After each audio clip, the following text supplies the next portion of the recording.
I hope this finds everybody well. Very hot day here in London. One needs a good supply of water to keep hydrated. For those who are joining us for the first time or haven't been that many times, I'll just run through the format of the evening.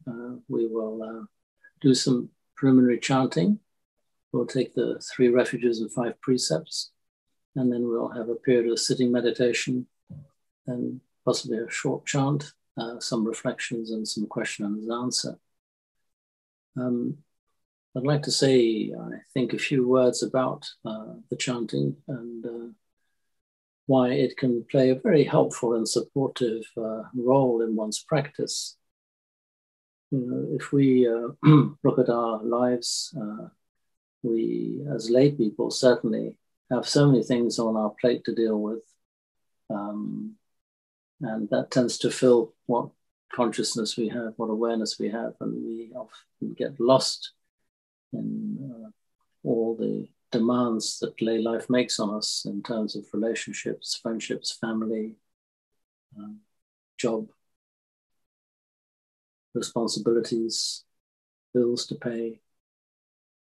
And what one finds with practice over a longer period of time, repeated practice, that developing a set of associated practices such as chanting as a support to one's inquiry and practice into life creates associations. So I can say from personal experience that chanting was a little bit alien to me when I first came across this tradition. But I sort of went along with it with a sort of pretty open mind, not letting my skeptical mind shut the experiment down for myself.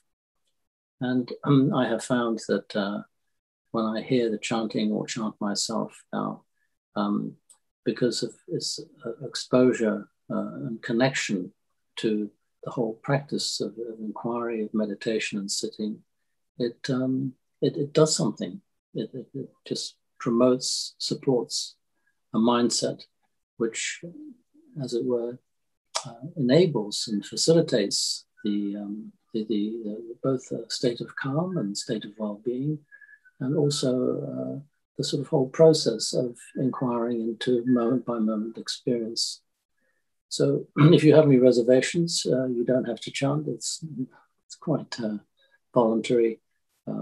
It's an optional stance that you can take. But if you're willing to give it a try, please do. Wendy will put the screen share up so you can follow the chanting in the book or in the text that appears on your screen. I had to move location, and I hope the connection is a good one. If I get lost for any reason, I'll try and come back as quickly as I can. I hope the same applies to you, that we don't get cut off due to technical problems. So we'll do the dedication of offerings. On start with the dedication of offerings. I suggest that we do it in Pali and in English. One, to get a flavor of the language that the Buddhist tradition and the Theravada tradition has maintained for over 2,500 years. And the English to translate it. And if it sounds a bit too devotional for you, you can give it a miss. But it's really a sort of a poetic side to it, an aspirational side, an idealistic side, to sort of bring out the best and in the courage and uplifting frame of mind. So we'll start the dedication of offerings. Yoso Bhagava Araham Samma Sambuddho, to the Blessed One, the Lord, who fully attained perfect enlightenment. Swakato yena Bhagavata Dhammo, to the teaching which he expounded so well. Supatipanno yasa bhagavato sāvaka sangho, and to the Blessed One's disciples who have practiced well. Tamayam Bhagavantam Sadamam Sasangham. To these the Buddha, the Dhamma, and the Sangha. Imehi sakare hiyataraham aropitehi abhiku jayama. We render with offerings our rightful homage.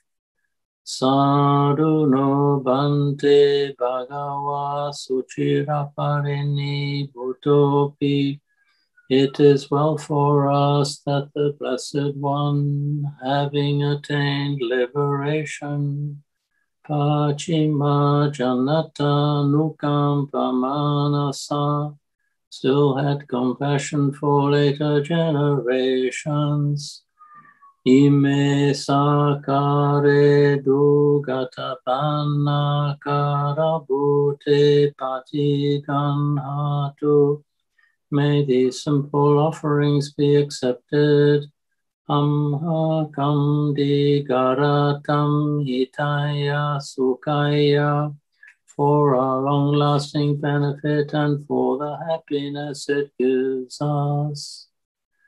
Araham Samma Sambuddho Bhagava, the Lord, the perfectly enlightened and blessed one, Buddham Bhagavantam Abhivademi. I render homage to the Buddha, the Blessed One.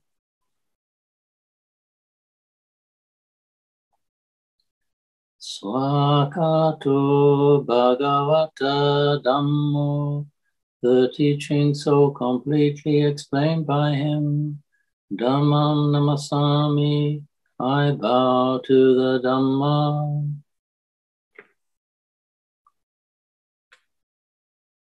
Supatipanno Bhagavato Savaka Sangho, the Blessed One's disciples who have practiced well.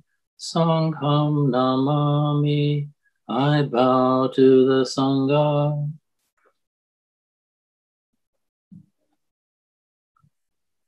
Andamayam Buddhasa Bhagavato Pubhava Ganamakaram Karamase. Now let us pay preliminary homage to the Buddha.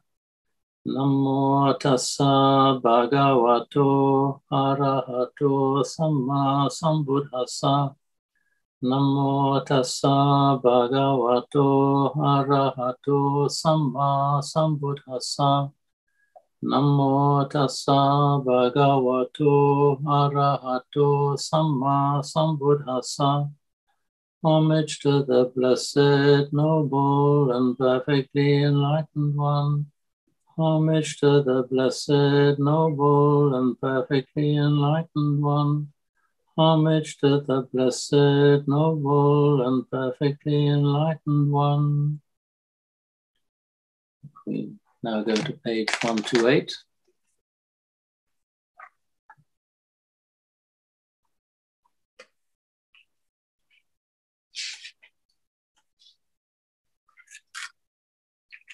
Having chanted Namo Tassa, or homage to the blessed, noble, and perfectly enlightened one, we'll go straight through to Buddham Saranam Gacchami,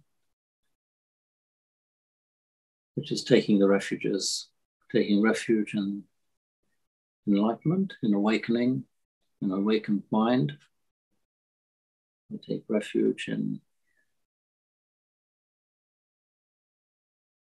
the teachings and all that points to enlightenment and awakening, and we take refuge in the Sangha, those enlightened beings who've gone before us and who communicate their teachings to us to this day. Buddham saranam gacchami, Dhammam saranam gacchami, Sangham saranam gacchami. To the Buddha I go for refuge. To the Dhamma I go for refuge. To the Sangha I go for refuge. Dutiyampi Buddham saranam gacchami, Dutiyampi Dhammam saranam gacchami, Dutiyampi Sangham saranam gacchami. For the second time to the Buddha, I go for refuge. For the second time to the Dhamma, I go for refuge. For the second time to the Sangha, I go for refuge. Tatiyampi Buddham Saranam Gacchami. Tatiyampi Dhammam Saranam Gacchami. Tatiyampi Sangham Saranam Gacchami. For the third time to the Buddha, I go for refuge. For the third time to the Dhamma, I go for refuge. For the third time to the Sangha, I go for refuge. And then we go straight through to the 5 precepts. Anatipata Verimani Sikhapadam Samadhiyami. I undertake the precept to refrain from taking the life of any living creature. Adinadana Verimani Sikhapadam Samadhiyami. I undertake the precept to refrain from taking that which is not given. Kamesu me chachara verimani sikhapadam samadhiyami. I undertake the precept to refrain from sexual misconduct. Musawada verimani sikhapadam samadhiyami. I undertake the precept to refrain from lying. Surameraya Majja Pamadatana Verimani Sikhapadam Samadhiyami. I undertake the precept to refrain from consuming intoxicating drink and drugs which lead to carelessness. Imani Panchasikhapadani Silena Sugatim Yanti Silena Bhogasampada Silena Nibutim Yanti Tasma Silam Visodaye. These are the 5 precepts. Virtue is the source of happiness. Virtue is the source of true wealth. Virtue is the source of peacefulness. Therefore, let virtue be purified. Sadhu, sadhu, sadhu. And to bow 3 times. To shine.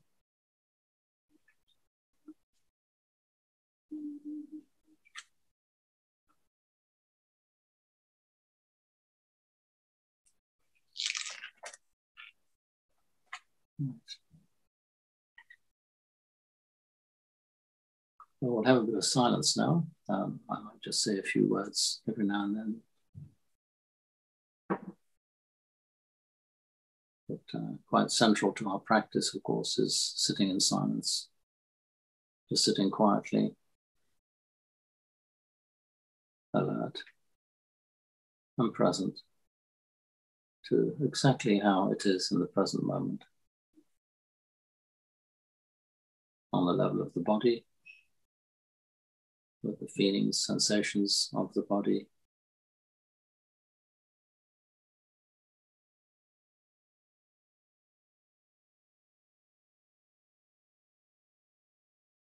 On the level of our state of mind, how we might be feeling. Noticing the connection between how we feel, our mind state, and our body state.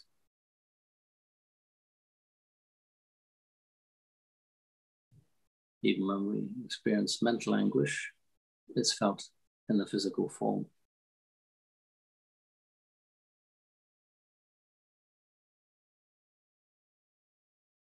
And we experience a joyous state of mind that's also experienced on the level of the body.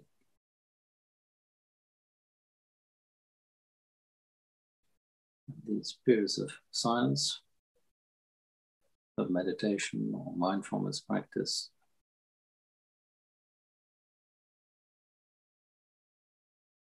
we basically withdraw a little bit from worldly concerns to the best of our ability and just come into the presence of whatever dramas may be going on in our life.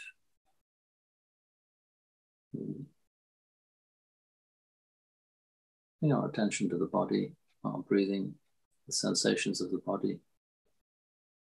If the mind keeps on drifting back to a theme or a drama or an issue of some kind, we just do our best to come back to the body. we use the body as our reference point because body sensations are in the present, and therefore it brings us closer to our existential reality and not our mental formation reality, which tends to be abstract, deal with concepts, deals with the past, with the future, but isn't actually right now in the present. So our anchor, our connection with the present, is best done through the body.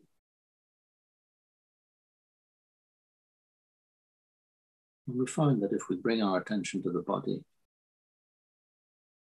quite naturally at some point, there'll be a moment of greater relaxation. The body might exhale a little bit more deeply in a slightly more relaxed way.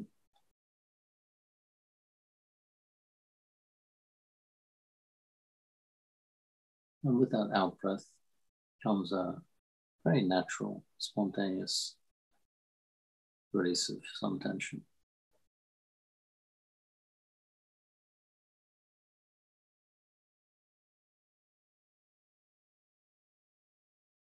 It's towards the end of the day.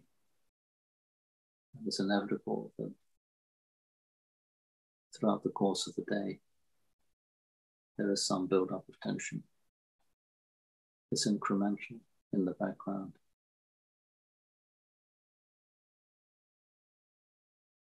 The mind gets into its patterns of thinking, planning.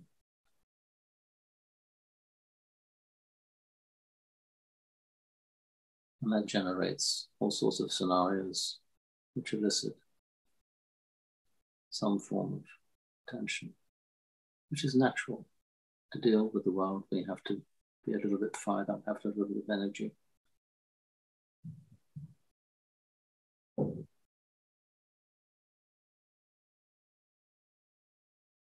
So we use each out-breath to release some of that tension, release some of the pressure that might have built up.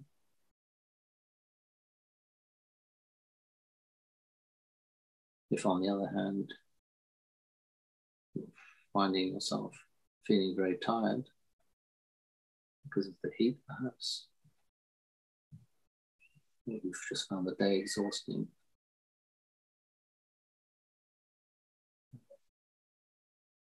it's probably best to open the eyes just a little bit, make sure the body posture is upright,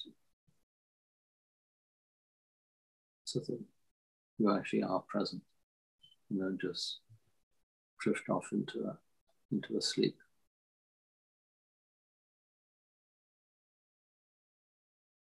If it's irresistible, then you will fall asleep.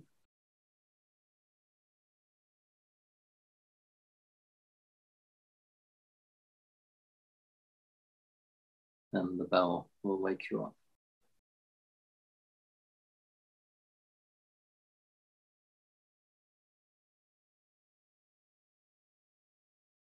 So a practice of sitting quietly is about being with however one is feeling. Pleasant, unpleasant, neutral. Just observing, witnessing the inflow of air, the exhalation of air, which for most of us is just a purely automatic process.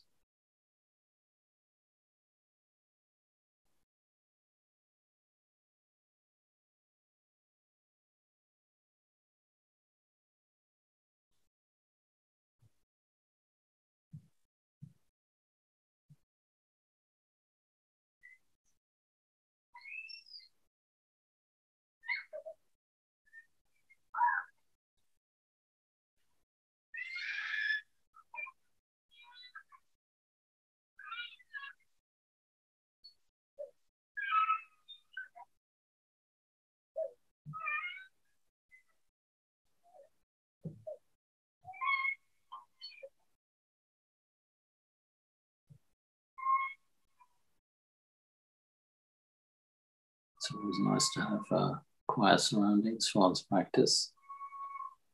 But of course, life isn't always quiet. So if we hear a sound, like we just heard a child crying, we can observe how the mind responds. It could be an element of curiosity, some pushing away. I don't want to hear noise. I want this meditation to be quiet and peaceful. So just observe how the body and the mind react to interference.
If we do notice any tension building up anywhere in the body,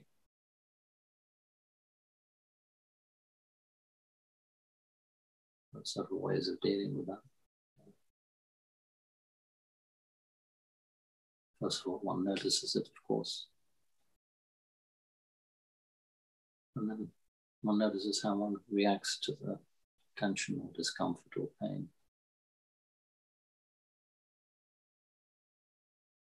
If it's intrusive, it might need an adjustment of posture, position. It's also good to explore and experiment. Breathing in through point of pressure and breathing out, relaxing into the bit of discomfort is one way. Whenever we feel discomfort, there's usually a tensing up somewhere in the mind or body, more often than not in the body, as a reflection of the tensing up of the mind, trying not to feel the discomfort. And that increase in tension actually increases often the discomfort.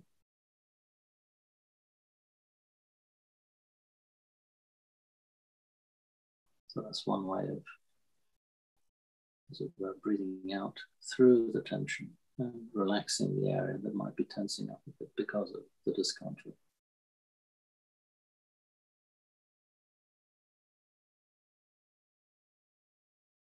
If you're familiar with sweeping or scanning practice, you can start from the crown of the head and just work your way down through the body. Just paying attention to different parts of the body as you go down. Head, face, ears, neck, shoulders.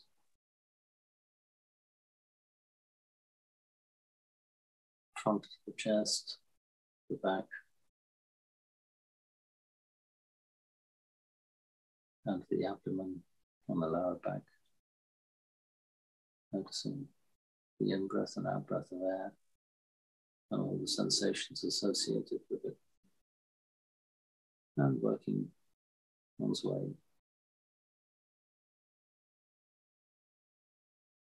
down through the legs, to the feet and the toes, and the sole of the foot and the heel. And working one's way back upwards.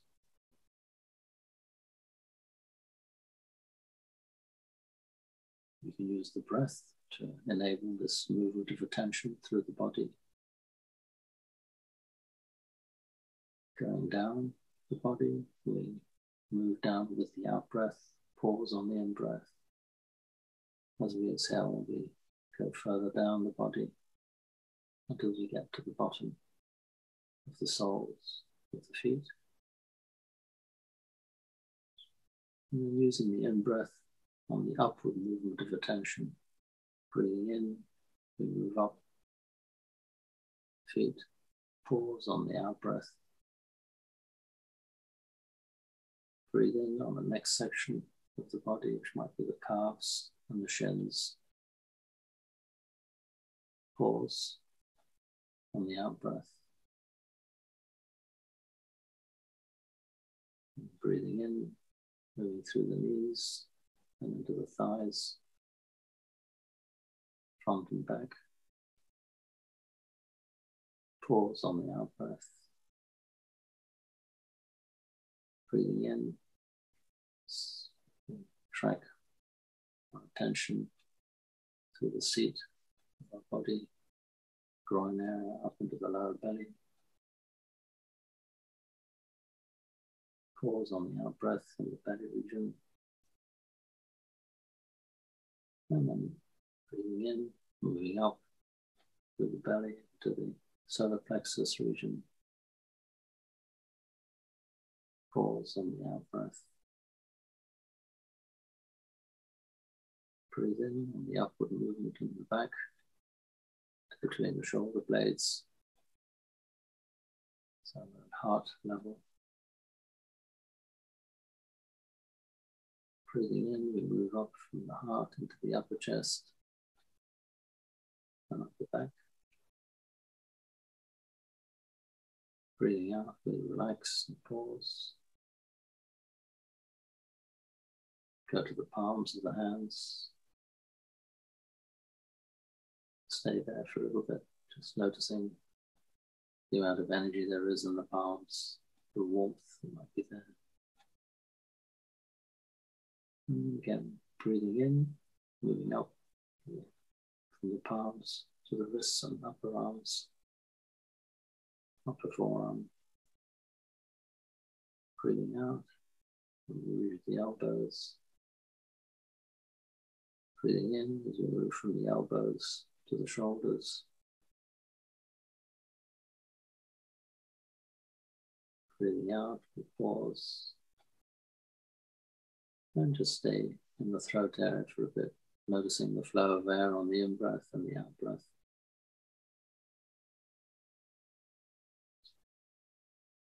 And very gradually, with each in-breath, move our attention up the back of the neck, into the jaw, lower jaw,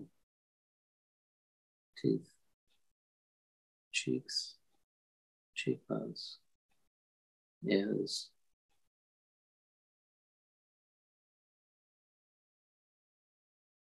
each in-breath raising energy attention a bit higher.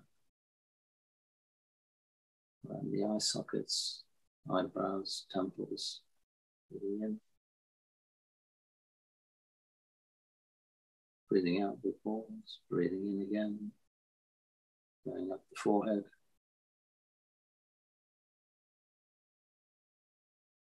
Breathing out with pause, and breathing in, we move slowly to the crown of the head.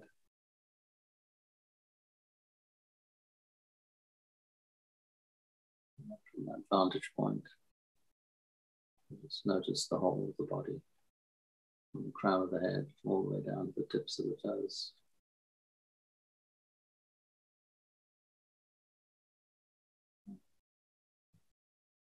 Absorbing ourselves in this movement of attention through the body, not staying anywhere too long, we can very often forget the point of discomfort that we started off with somewhere in the body, wherever it might have been. With diffused attention, taking attention away from it.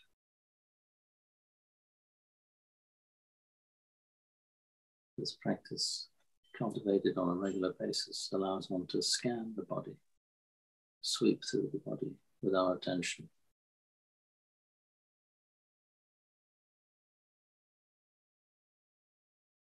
Beautiful thing about this exercise of attention training, attentional training, is that we can do it anywhere.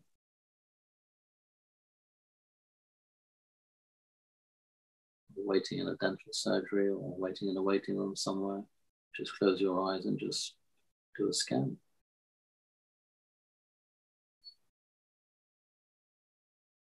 Notice where your attention goes.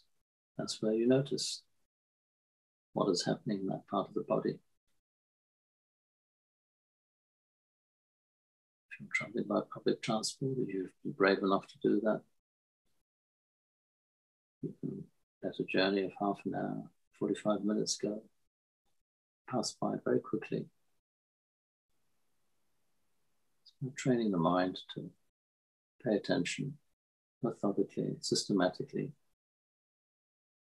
from the top of the head down to the feet, from the feet back up to the crown of the head.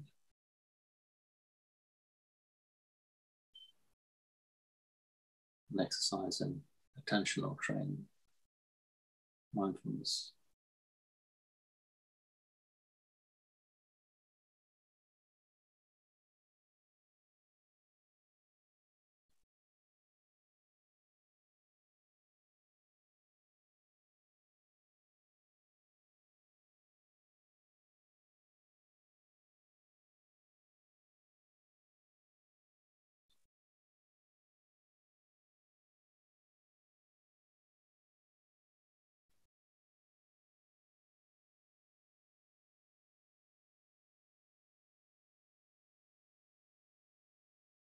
We can notice our state of mind and state of body having done that exercise.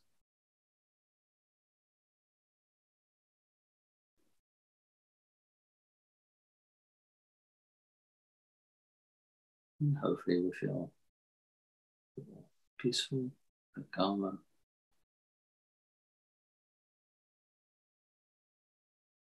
Not to force anything.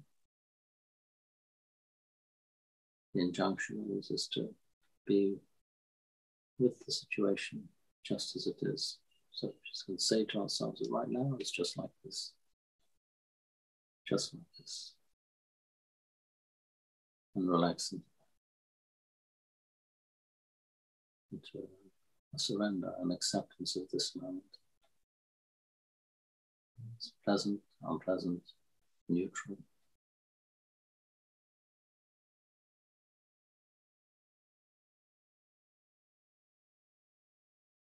And as we sit here observing how we're feeling, we can then reflect on this miracle of being aware of being aware.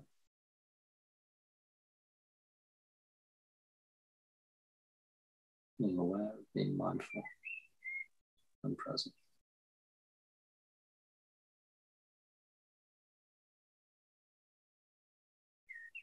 And notice how that understanding, what effect it has on the body and mind.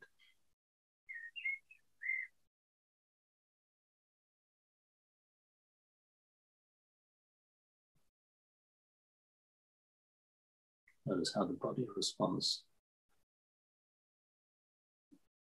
to that knowing.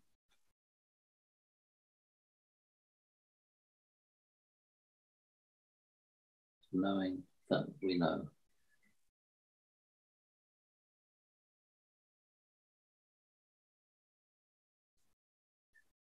That capacity for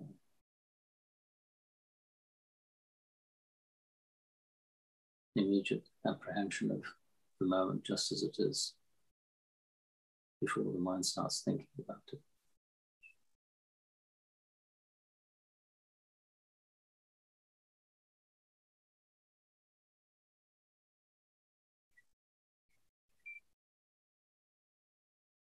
Don't build anything around it.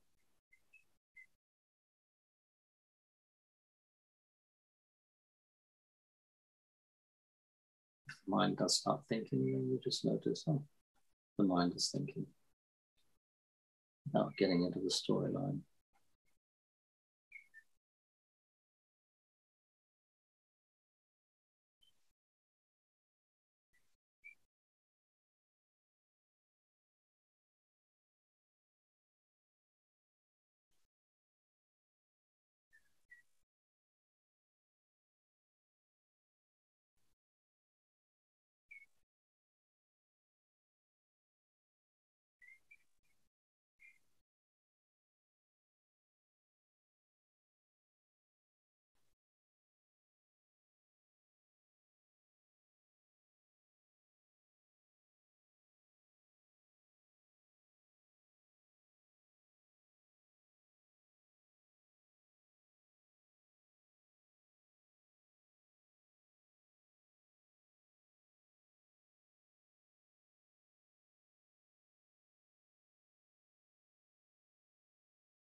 Observing the peaceful intake and out breath of air as it flows through the nostrils, down the windpipe, through the heart region into the lungs.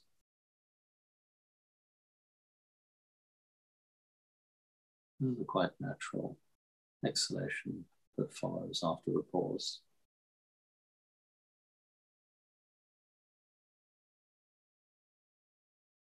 Let's see the pause in between the exhalation and the start of the inhalation.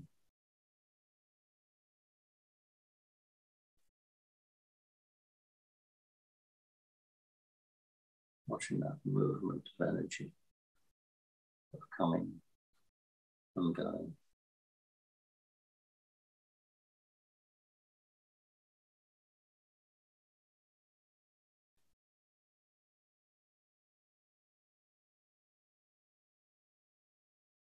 Coming, breathing in and going, breathing out.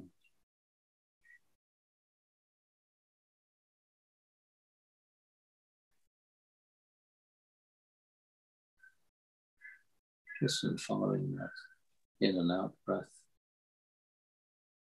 we're effectively training the mind to stay present to something very simple, quite wonderful, but very simple and natural.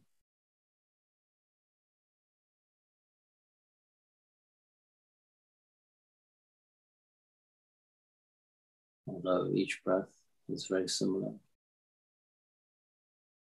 to the other breaths, there's only the breath that is here and now that we pay attention to.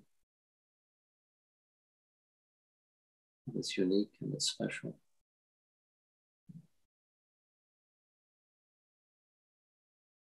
So the mind is present to now, the moment now, the present moment. And not to the excitement of drama of some kind.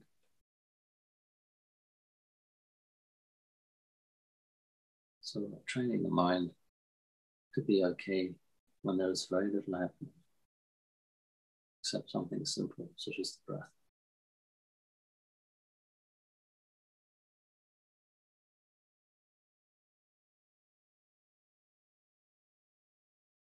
Through gradual training,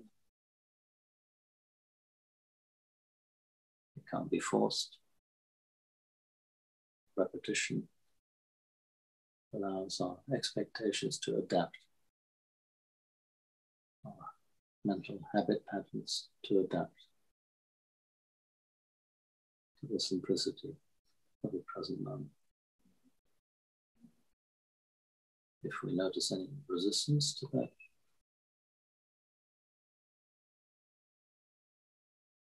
we observe where the resistance is in the body. It'll be felt somewhere. Might feel like pressure in the head, pressure in the voice, somewhere in the body. And we just breathe in through that part of the body and relax into the body with the out breath.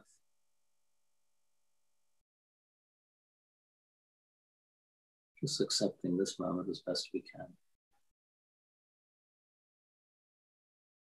Perhaps having to accept that we're finding it difficult to accept. And then that's what we adapt and learn to accept.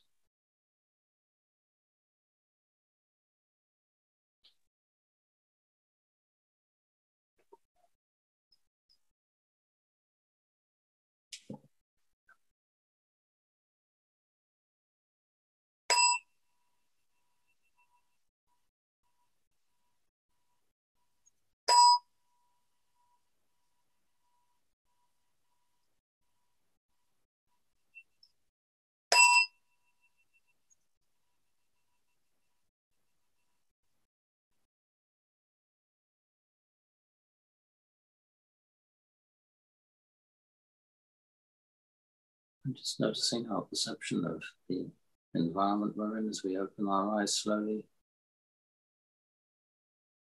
Noticing the color, the texture, the physicality of the objects in the room. Noticing the walls, the ceiling, assuming you're indoors. And also noticing the space that is enclosed by the four walls of the room you're in. And all these objects are filling up space.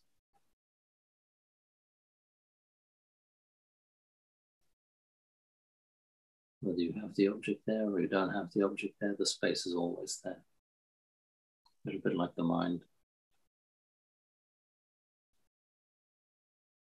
Our attention is usually grabbed by the objects in the space.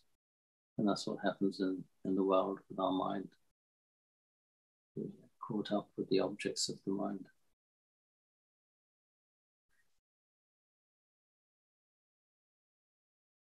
Having just sat quietly for 40 minutes or so,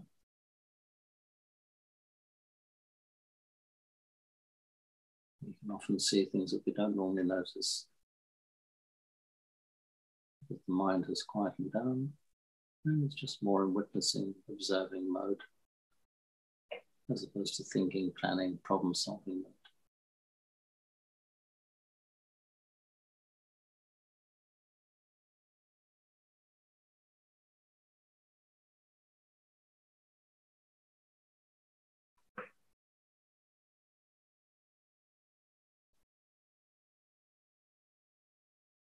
I was wondering how best to use our time this evening after the quiet sit. I thought we could possibly do a short chant, but I also thought that we've had a number of classes this term behind us, some of them taught by monastics. We've had sessions led by Ajahn Sundara, Ajahn Chandasiri. You've probably found, as I have and many others do, that the quality of monastic teachings is, there's a special quality to it. I think the years of practice that senior monastics have behind them is reflected in how they teach, how they communicate the Dhamma, the way things are. Sort of special quality about it, which many people, myself included, find quite inspiring. There's sort of a modeling going on, which often raises a question in one because it's quite appealing most of the time, depending on how one reacts on a personality basis. But it's infectious.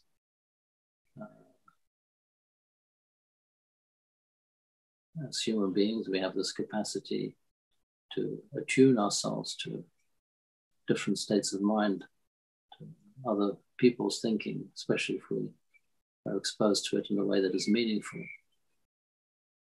So there's something about a life of virtue, a morally upright life,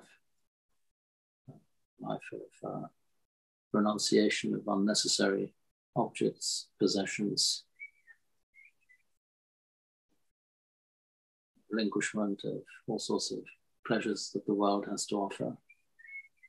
And it does something refining the personality. It often generates a sense of sort of openness, of transparency, of honesty, integrity, all very uplifting qualities. They all speak of acceptance, of truthfulness, an acknowledgement of how one is feeling, being able to be truthful to oneself.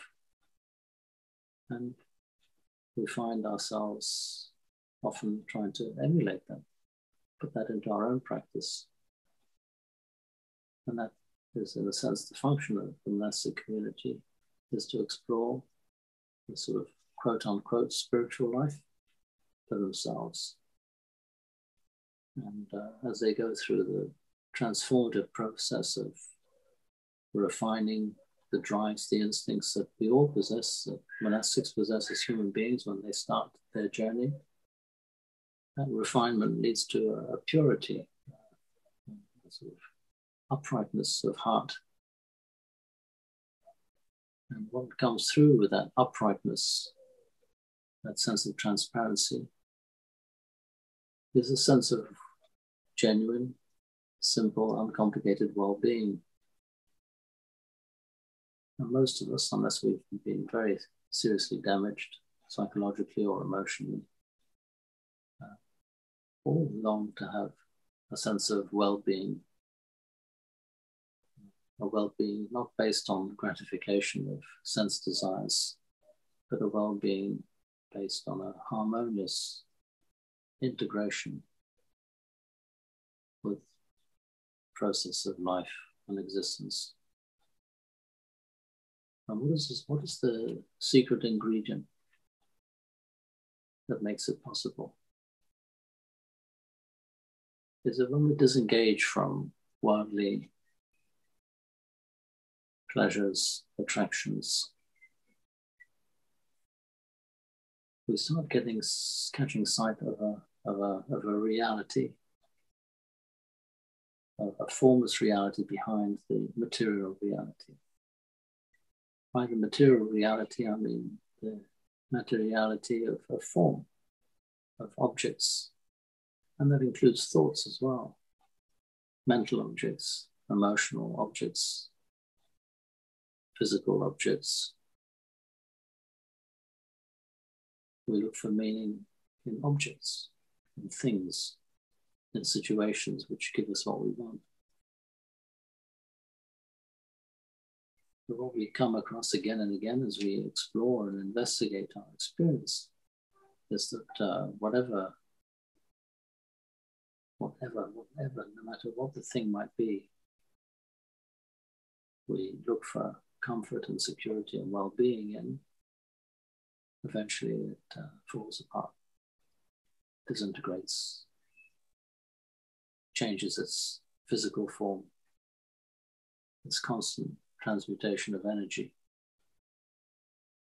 comes into being, whether it be a thought, a feeling, whether it be a physical sensation, whether it be a person or an object of any kind. It has a life cycle of coming into being, existing, being there, and then fading quickly or slowly, but eventually going through a bell curve trajectory, being and then not being. And it seems that our ability to accept that seems to be a measure of how okay we are in ourselves. If we can come to terms with that quality of impermanence of all phenomena, we start finding a peace which is not based on the ups and downs of things coming and going, but is more rooted, more located, metaphorically speaking, in just an awareness in the moment, a timeless moment, which time flows through. And each one of us has the potential capacity to recognize that as a truth, as a direct and immediate experience. It's the experience of the immaterial, of something that can't be measured.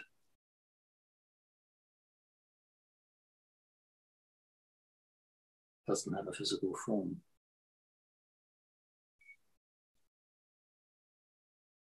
And it's in that timeless moment when the dust settles, the dust of activity, of seeking, of grasping, of pushing away. When there's an emotional alignment with the isness of the moment, that's where we find peace. We find clarity. And that clarity isn't just an intellectual clarity. It's almost like an emotional clarity.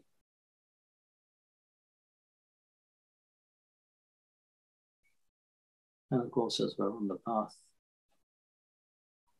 this often comes and goes. We get glimpses of it. But having even just a small taste of it can inspire and encourage us to look for more of it. And essentially, the Buddhist path, which is one of inquiry and practice, has many instructions, supportive pointers. And they're very, very simple. Started off with the fundamental basic one with this evening's session. Taking refuge in the capacity, the potential to be awakened to the way things are. enlightenment, the waking up of consciousness to this timeless dimension that we all manifest in without exception. We take refuge in the Dharma, which is simply an acceptance of the nature of the way things are, and the teachings that point to it.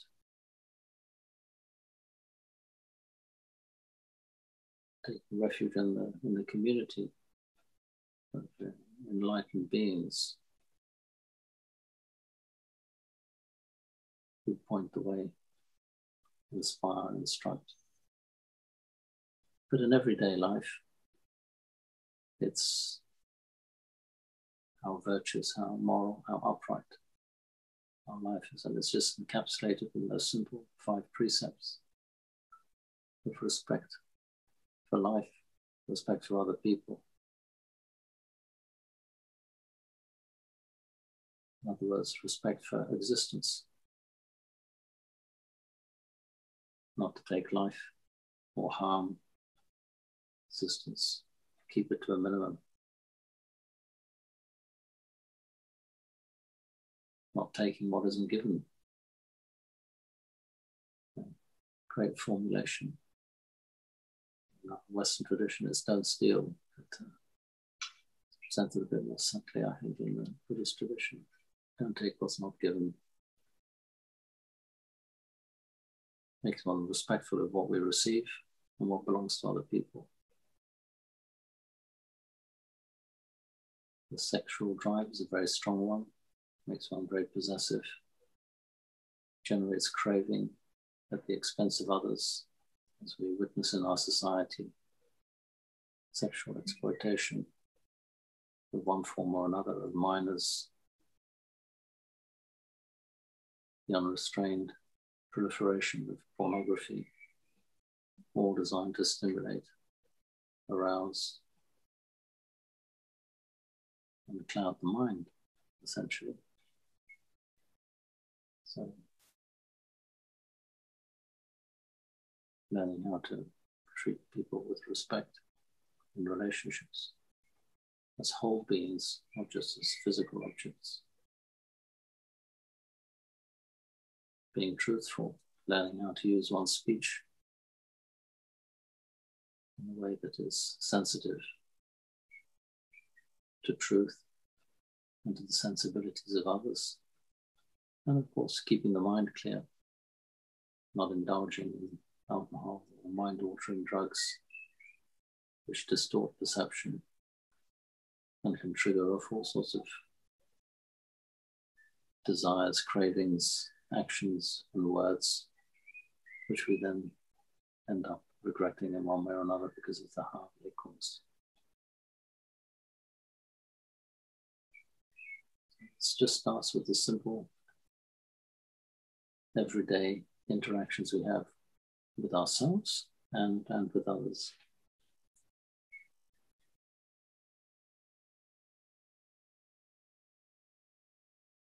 And then, of course, we have the practice of mindfulness in life, the decision-making that we can take as to what we do with our time and with our energy.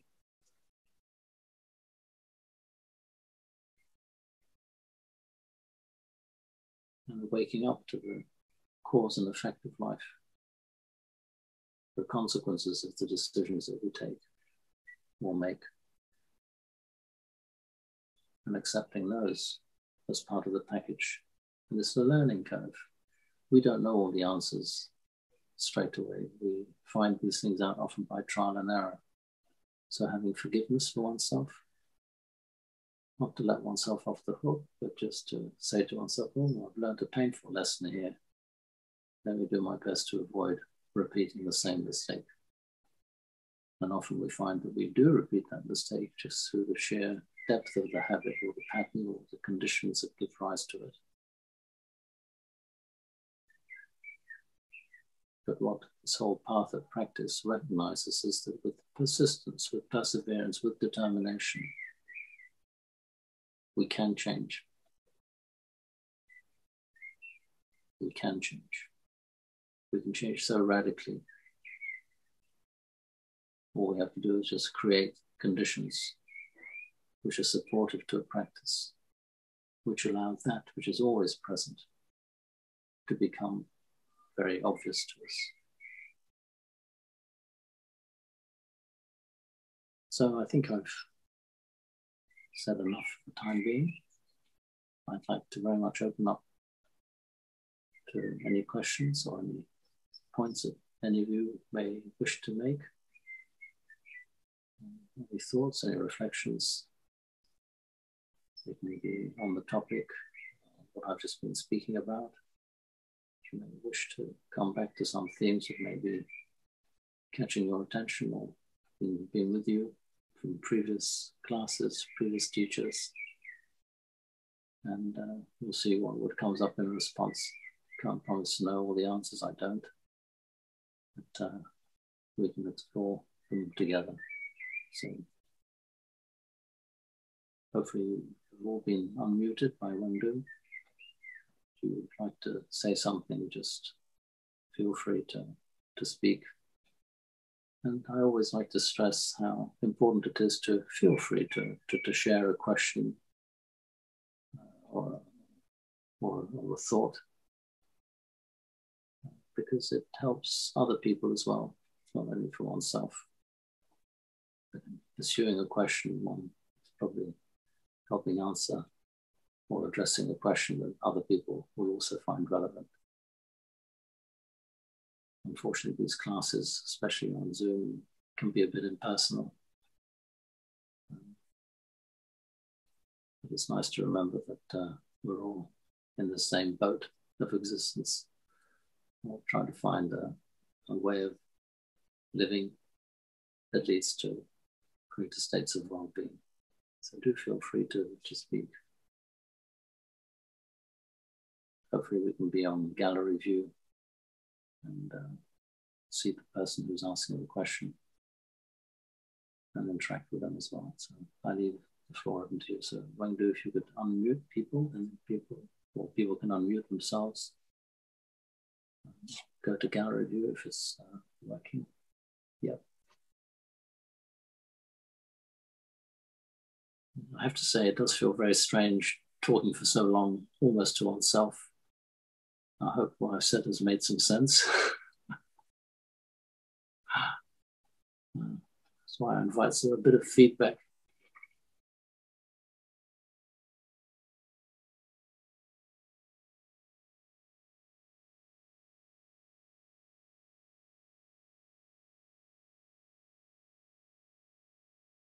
And it's fine, we can just sit quietly as well. I got something that I would like to ask. Because it is so easy in daily life to get lost in activity.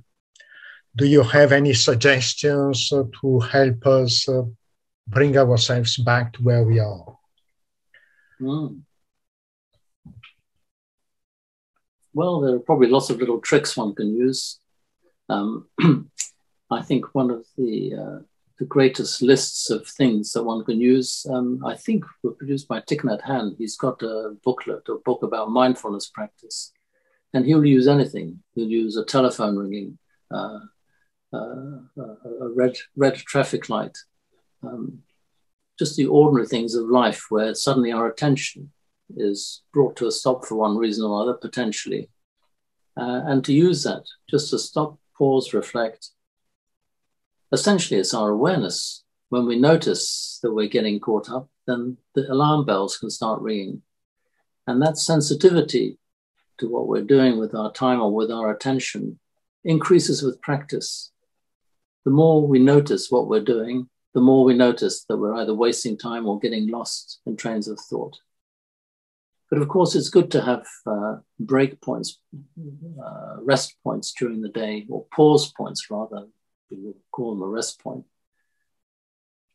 You know, it's actually advised even by ordinary psychology. You know, if you're working at your computer, don't sit for longer than 45 minutes, an hour max, before getting up, walking around and stretching a little bit. just to get out of that tunnel vision, that sort of single-minded, pointed attention, which is just basically getting trapped in a mind state. And when we do have the pauses, to engage the body. You know, we live in a society that is very much in the head all the time, and we forget about the body. And actually, again, people who are into health will say how unhealthy it is to sit for hours on end without moving the body. So this pause, you could do a bit of exercise. I personally often pause and do a bit of exercise. There are some wonderful short exercise routines that one can integrate into one's daily life. The simplest ones and most effective ones are spelled HIIT, high intensity interval training. They literally take 4 or 5 minutes of just a bit of exertion, which stimulates blood flow, oxygenation of the body, movement of the muscles, which basically breaks the mental pattern that one may have got stuck in. So instead of just going from one static position to another to have a rest, a bit of movement, I think, is very good. And it's the same principle with sitting practice and walking meditation. It's not to sit for hours and hours and hours and hours, but to sit, walk, sit, walk, sit, walk, create some kind of variety, but still be consistent with the aims of the practice. But it's true, we do get caught up. But it's amazing what happens when we do get caught up. You know, we can sit and watch a fascinating film for an hour, hour and a half, or if it's a blockbuster, 2 hours plus, and not complain about any discomfort because we're so absorbed in what we're watching. But sit for 10 or 15 minutes and already this hurts, that hurts, this feels uncomfortable, the mind starts going, this is boring, you know, all that activity. And that's the whole practice of relinquishment is to not to say that all those other things are bad. It's just to train the mind, have a bit of freedom that we don't get driven into a stuck pattern of behavior, which is based on some form of feedback, gratification from what we're doing. So having some discomfort, breaking patterns is good because it's a waking up moment. Every time something comes to an end, we're witnessing the ending of something, at which point there can be a new beginning. And unfortunately, we have these bodies which have their patterns, have their energy systems.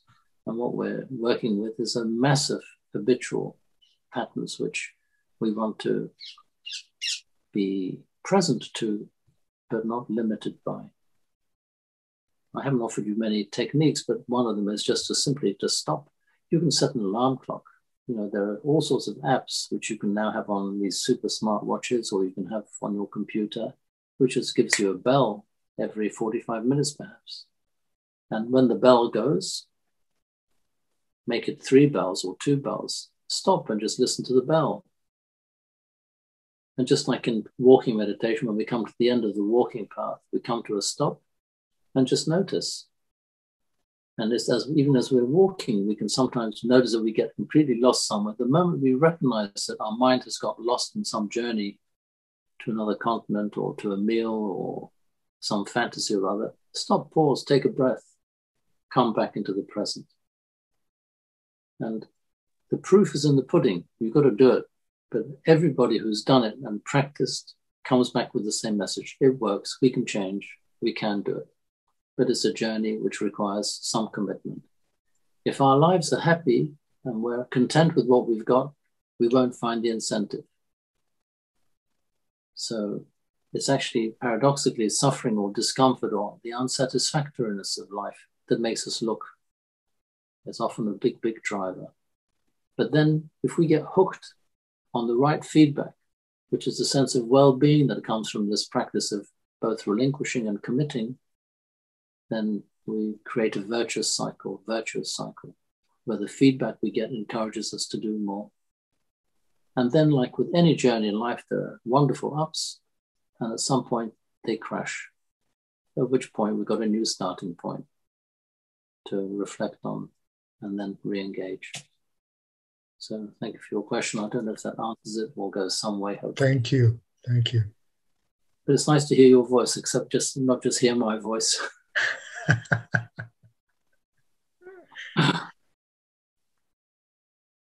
Would anybody else like to contribute or share a reflection?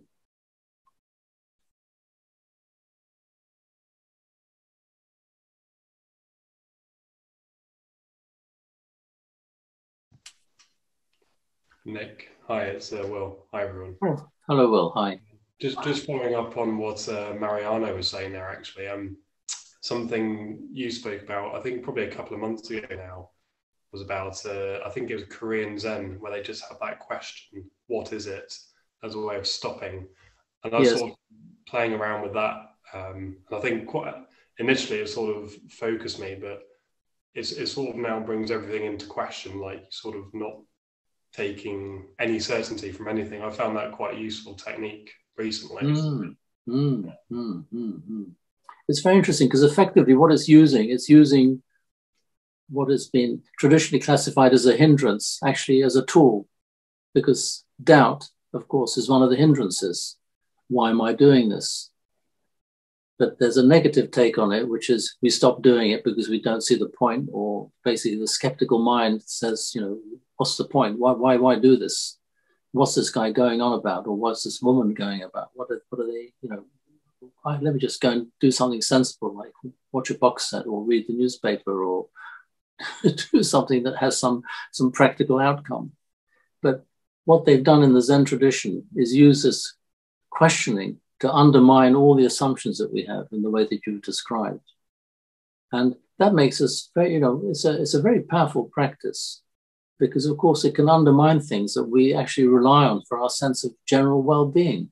So it can be taken to an extreme, which is why it should be part of a package of practices. It's not just having that doubt, although that doubt is pretty central, but it's despite the doubt, still doing the sitting practice, doing the walking practice, doing the meditation practice, still doing the right thing, even though one may be wondering why, what's this all about? Being helpful, being kind, being truthful, being respectful of other people, irrespective of how one is feeling, but in the background is all the time, what is it? What is this all about? To basically have an element of intense questioning in the background, hovering there all the time. Because what that does, it just alerts us to all the potential possibilities. It sort of fractures and just slightly weakens the solidity of our normal world in a way that basically can lead to a sudden click. I just clicked my fingers there. But where suddenly, aha, that moment when there's a sudden correlation, a sudden integration of the reflective with the unknown, with the mystery of life, which is ungraspable, can't be put into words. So it's a very powerful practice. And thank you for asking the question. I don't know if it's added to anything that you've known already or thought. No, very useful. Thanks, Nick. I see a hand has come up. Hi, Nick. Lux? Yes, my name's Lux. Thanks for this session. It's been very useful. I was just wondering, probably 95 or more percentage of my time, I'm not in control. I'm not aware. I'm just following through on daily activities. Mm-hmm. And part of that is letting the imagination run away, where you're thinking about what your garden might look like and what you're planting, or you're thinking about something at work, and you're not. It's not mindful. I realize it's not mindful, but. And I'm fully committed and convinced that the Buddha's mindfulness approach is what I should commit to and what the answer is. But in the back of my mind, there's a niggling doubt whether to stifle the imagination part of our thinking might stifle the creativity in us? Yeah, I think it's an unfounded fear personally. I think the creative part of the mind is not going to get stifled. Actually, as the mind quietens down in terms of its relentless search for fulfillment, actually you potentially become more creative, I would argue, because we're doing something very specific when we're meditating. And it depends, of course, on what the meditation practice might happen to be. We could be training our attention to stay focused, which is basically one modality of meditation, which is concentration meditation or calming meditation, samatha, to use the sort of Pali expression. That is different to insight meditation. Sorry, you've suddenly moved from one part of the screen to the other. Yeah, sorry, I put my hand down. That's what happened. Excuse me. That's no problem. Lost my train of thought.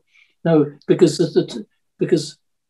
you know there are different emphases placed on meditation depending on who the teacher is and the style of meditation that's being taught.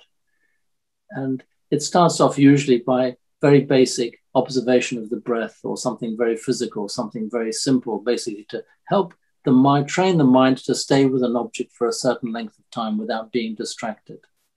But that can become a trap. That's not the ultimate purpose of meditation. The purpose of meditation is to train the mind in such a way that it becomes open to more potential, more possibility. If the mind is constantly getting hooked onto objects or subjects of one type or another and absorbed by them, there's very little continuity, very little continuity essentially, very little sustained attention because it constantly gets distracted.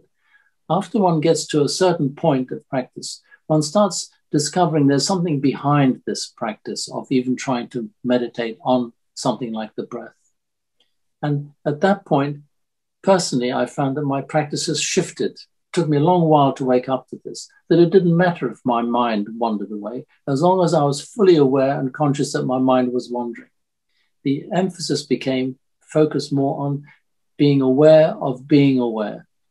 That actually the only thing that's real is our awareness. All the rest is just the flow, relentless flow of becoming and ceasing of phenomena. So this is actually pointing to one of the key characteristics of existence, which is impermanence. It is so significant because we constantly live our life as if we're going to be here forever, that whatever structure we're building, whether it's our house or our marriage, our relationship, whatever, intellectually we may know that, yes, I'm going to live 70 or perhaps a bit longer. But the emotional assumption is that I'm okay because I happen to be okay.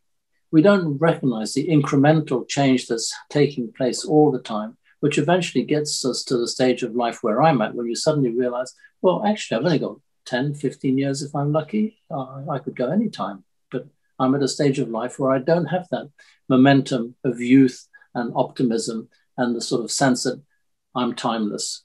Because we confuse the timeless nature of awareness with the contents.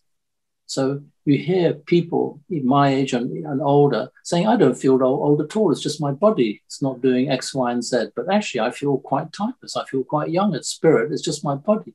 Well, they're very true, absolutely dead right. But this body will go. The emotions will go. There will be a deterioration of the body eventually. Yes, because we're just like an apple on a tree. You know, we're just like an organic object, which comes to an end at some point. This is not to frighten us, but to wake us up to the fact that actually our awareness is timeless, but the contents of our awareness are constantly changing. Can we wake up to that? And that gives a different shift, it gives a different emphasis to our meditation practice. So we can have the calming effect and all the benefits that come from the calming aspect of meditation. But the really important one is to go on to the so-called insight, the vipassana dimension or modality of meditation, which is this inquiry into what is this all about? What's going on here? What's real? What is? And then when we start getting glimpses of what is real, we suddenly find, oh my gosh, that feels so nice to know that. So there becomes a relaxation in knowing what's what without getting lost in the consequences of impermanence, which actually essential to life. And not only are they essential, but they actually not only do things get taken away, but allows things to happen. Impermanence is key to existence. It's just amazing.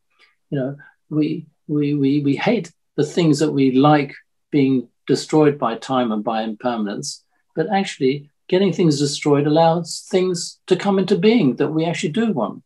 So even our ignorance will eventually fall apart and be unsustainable the more insight there is.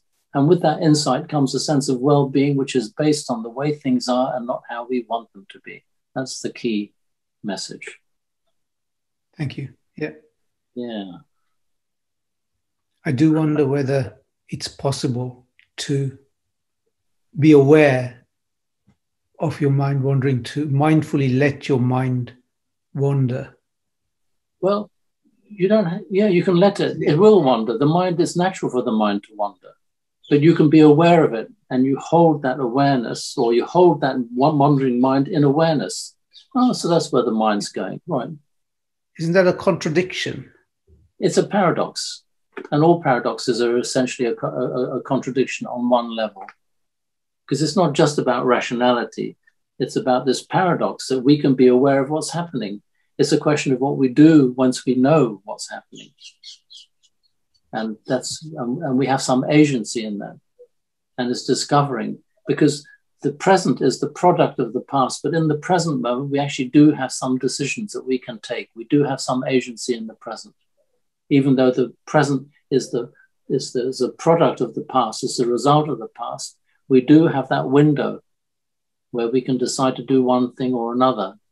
But it'll depend on the force of the habits behind it that will make us go one way or the other, but we can change. That's my take on it anyhow. Thank you.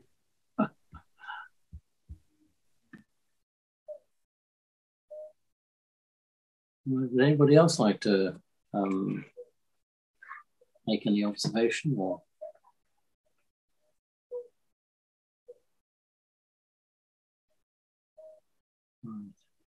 Well, oh yes, Eliana has raised her hand. Have I pronounced your name correctly? Mine is much more simple than others, but I'm using sounds now do you hear me? Yes, I can hear you. Thank you. Yes. Yeah. Okay. So use sounds, and now it's this with mosquitoes and birds, and rejection, and so easy to meditate with the sound of birds, but it's so difficult to meditate with the sounds of mosquitoes. I just have to stop, and it is difficult because get it and make it go away. Well, a mosquito represents threat, so basically it goes into a state of hyper-arousal. Where's that mosquito going to land? Where is it flying to? Is it going to land and is it going to bite me? There's a whole sense of tension around a mosquito sound, yeah. Which is why mosquito nets are used in Asia, even by monks. But I've also heard of practices where they allow the mosquitoes to bite them, and they allow themselves to be bitten by the mosquitoes as part of their practice. So we have to develop our own relationship to mosquitoes, but hopefully it's not a violent one. I have to say that, like you, I don't particularly like the sound of mosquitoes. I find it almost impossible to fall asleep to the sound of a mosquito because there's always a sense, where is it going to land? Where is it in the room? Yeah, bird sound is much nicer to meditate with. But in fact, all the senses can be used as objects of meditation. So, what we look at can be used as an object of meditation. And there are practices which do focus on attention of eye contact with an object. There's the practice of meditating on sound. So in the Zen tradition, for instance, you often hear of monks and nuns sitting beside a waterfall, just listening to the waterfall and getting completely absorbed in one of the senses, such as sound. There is a sound of practice, the sound of silence, a practice basically where you listen to the background sound, which is often confused with tinnitus, the sort of background white noise that we all have in our ears, which is basically generated by innervation in the ears. Some people catch it straight away, but even as we're talking, you can hear this sort of like shh sound. And the beautiful thing about meditating on sound, yes, is that you only hear the sound in the moment. You don't hear the sound of 5 seconds ago. So you're very much in the present.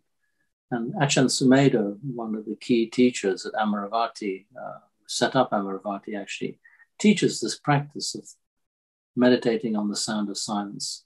So you can look that up on the net, and there's some wonderful teachings of his on the sound of silence. But you can meditate on the breath, on the nose, on the smelling capacity, on touch as well. So any of the senses are gateways, because these senses arise where sense consciousness, which is part of consciousness, part of awareness, they actually bring us into the present moment. So all the 5 senses actually are potential objects of meditation. The 6th sense in Buddhist psychology is thought, is mentation, is the mental process, which is also regarded as a sense. But it's a very difficult one because we get so absorbed in the contents of our thought that it's not encouraged as a basic practice, because it's too easy to get absorbed in a fantasy and a story of some kind, where we get lost in the story and suddenly, half an hour later wake up and realize that we've been caught in some drama, some long narrative or other. But we can meditate on thought. And there's a whole practice of just witnessing, of observing. It's called noting. So every time the mind goes into a different state, we note it. So we note thinking, sensing, hearing, smelling, touch, or feeling the body. So all we do is just give a label, but not get lost in a story about it. So right now, you could be saying to yourself, listening. I'm listening to Nick. I could be saying to myself in my practice, talking. Being silent.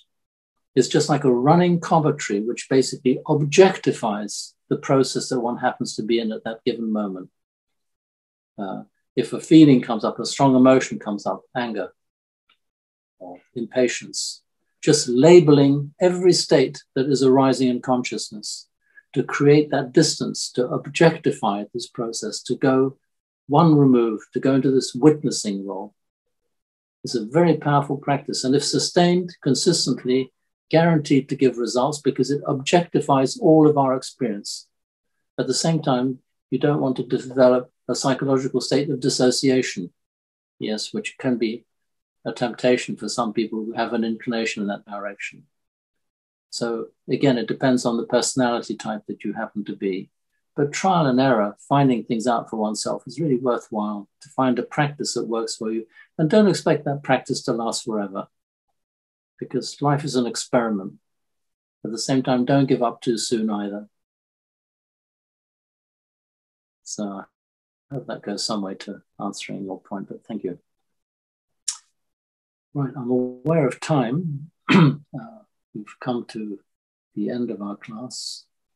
I think it might be nice to have a chant, and because of the time, I think we might do the verses of sharing and aspiration. It's a little bit longer. It's on page 33, and we'll chant that together. Unfortunately, you'd only hear my voice, because otherwise it doesn't work well on Zoom. And then we'll just have a quick goodbye to each other after, with the closing homage. After we'll say goodbye to each other after the closing homage on page 16. Basically, it's about sharing the benefits of our practice with everybody, the universal sharing, verses of sharing and aspiration. Now let us chant the verses of sharing and aspiration.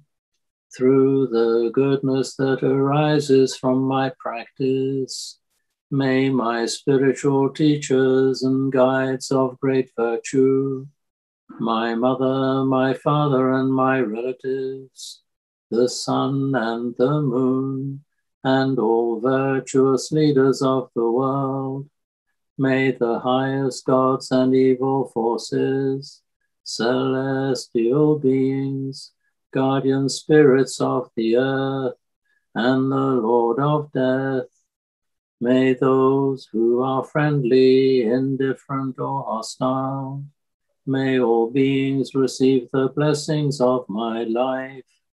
May they soon attain the threefold bliss, and realize the deathless. Through the goodness that arises from my practice, and through this act of sharing, may all desires and attachments quickly cease, and all harmful states of mind, until I realize Nibbana. In every kind of birth, may I have an upright mind, with mindfulness and wisdom, austerity and vigor. May the forces of delusion not take hold, nor weaken my resolve. The Buddha is my excellent refuge. Unsurpassed is the protection of the Dhamma. The solitary Buddha is my noble guide. The Sangha is my supreme support. Through the supreme power of all these, may darkness and delusion be dispelled.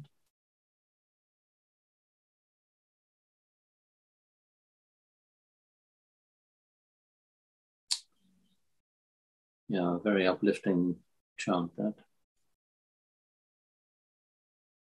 So we'll just do the closing homage. Araham Samma Sambuddho Bhagawa. The Lord, the perfectly enlightened and blessed one, Buddham Bhagavantam Abhivademi. I render homage to the Buddha, the blessed one. Swakato Bhagavata Dhammo. The teaching so completely explained by him. Dhammam Namasami. I bow to the Dhamma. Supatipanno Bhagavato Sāvaka Sangho. The Blessed One's disciples who have practiced well. Sangham Namami. I bow to the Sangha.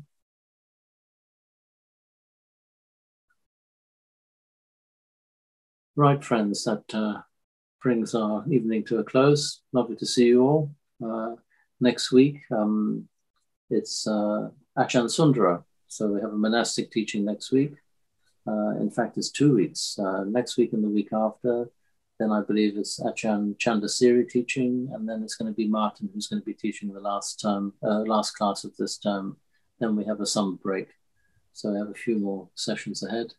I wish you all well. May you all be well and happy. And yeah, see you next week.